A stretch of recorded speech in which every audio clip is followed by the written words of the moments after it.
make a circular loop around the Serengeti into Kenya's Masai Mara every year. Now, the chronic feature of Tanzania and Africa in general is Mount Kilimanjaro. It's the tallest place in Africa and also the highest freestanding mountain in the world with an elevation of 5,895 meters.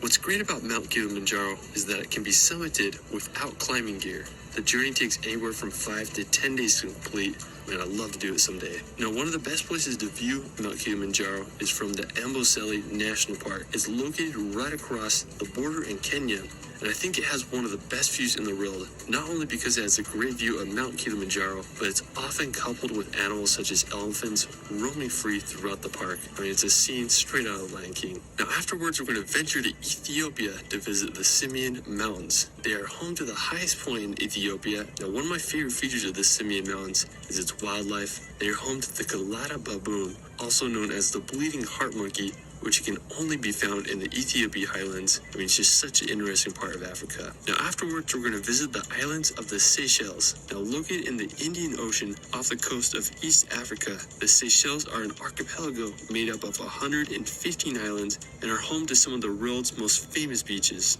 Now, when you fly into Seychelles, you'll probably come to the island of Mahi. It's the biggest island in the archipelago and also home to Victoria, which is the island's capital. Now, there's a lot to do and see on Mahi, and it's also a great place to venture off to the other islands. One of the most famous places in all the Seychelles is the beach called Anse Source d'Argent. It's located on the island of La Digue, which you can reach by taking a ferry from the neighboring islands. It's often rated as one of the world's most beautiful beaches, and I totally understand why. It has these massive granite boulders that create an otherworldly landscape. After, we're going to visit Madagascar. After Indonesia, Madagascar is the largest island country in the world. One thing unique about Madagascar is that 90% of its plants and animal species are found nowhere else in the world. One of the most famous places in Madagascar is the Baobab Avenue. It's this dirt street lined with Grandidier's baobab trees, which are over 30 meters tall and almost 3,000 years old. Another destination to visit in Africa is the island of Réunion.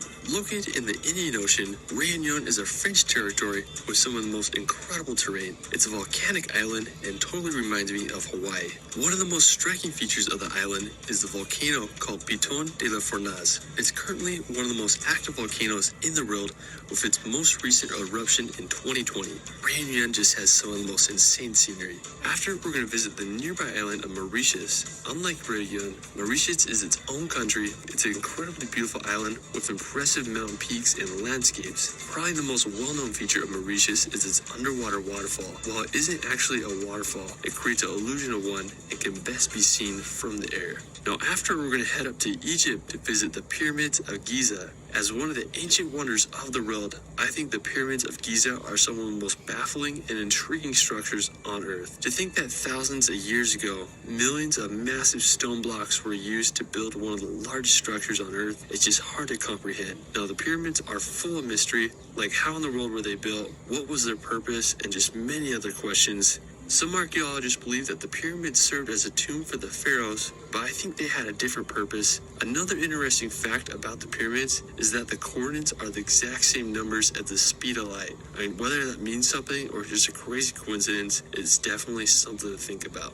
Now, afterwards, we're going to head over to Jordan to visit Petra. Famous for being one of the wonders of the world, I first remember seeing Petra in the Indiana Jones movie. It's believed that the area was settled by the Nabateans around the 4th century BC, where they made Petra as the capital city of their kingdom. I think the most impressive place in Petra is the treasury. It's this temple that was carved straight out of sandstone rock, and it's believed to have served as a mausoleum for the Nabatean kingdom. It got its name as the treasury because local Bedouins believed treasure was hidden inside. While we're still in Jordan, we're going to head over to the Wadi Rum Desert. Located near the border of Saudi Arabia, Wadi Rum is this incredible desert landscape with unique rock features. It's been the filming location for movies such as Aladdin and Star Wars. It really feels like you're on another planet here, and no wonder why so many films are created in this beautiful desert.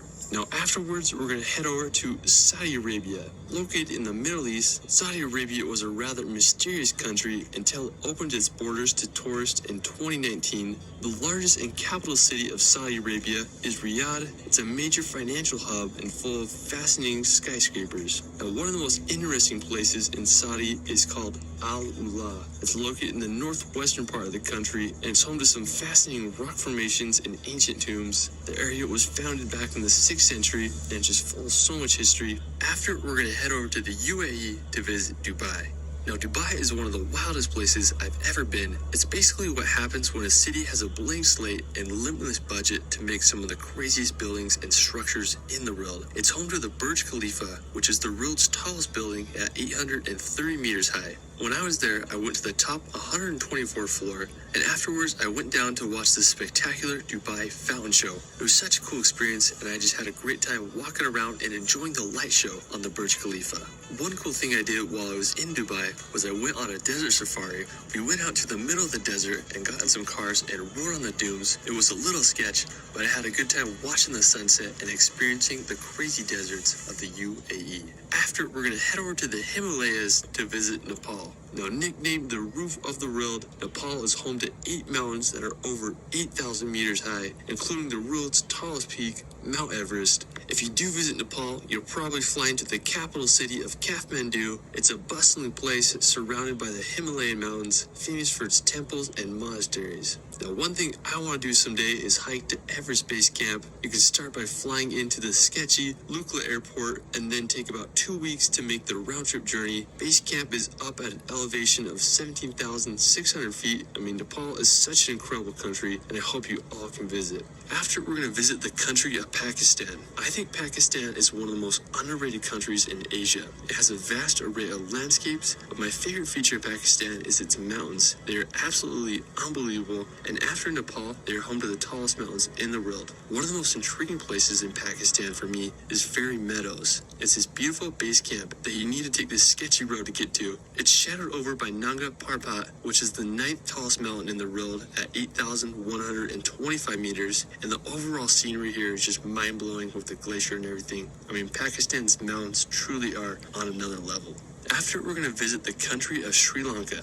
Located right below India, Sri Lanka is an island country full of lush landscapes and intriguing destinations. One of the most recognizable places on Sri Lanka is Sigiriya, or Lion's Rock. It's this massive monolith that sticks out of the landscape, and on top of it, there's an ancient fortress that was built in the 5th century AD. Today, it stands as one of the best preserved examples of ancient urban planning. Afterwards, we're going to head over to India to visit the Taj Mahal.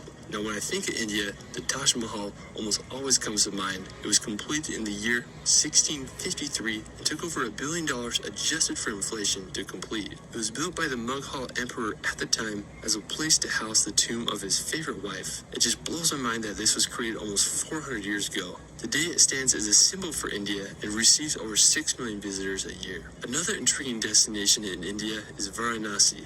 Located on the Ganges River, Varanasi is one of the most religious and sacred sites in India, as it serves as a central place for many traditions in the Hindu religion. It's one of the oldest continually inhabited cities, dating back almost 4,000 years. I mean, the history and culture here is just on another level. Truly is an incredible place to experience. After, we're going to visit Ladakh. Located on the borders of Pakistan and Tibet, Ladakh is one of the highest regions in India, as it's nestled in some of the biggest mountains in the world. Now, there's a lot of beautiful monasteries and sites to see, and the landscapes up there are just so interesting. It's also one of the best places to see snow leopards. Now, another scenic place in Ladakh is the Pangong Lake. 1/3 of it's India, and the other part is in China. It's the highest saltwater lake in the world with an elevation of 4,350 meters. The color of the lake is this dark blue color that's such a contrast between the red, air, and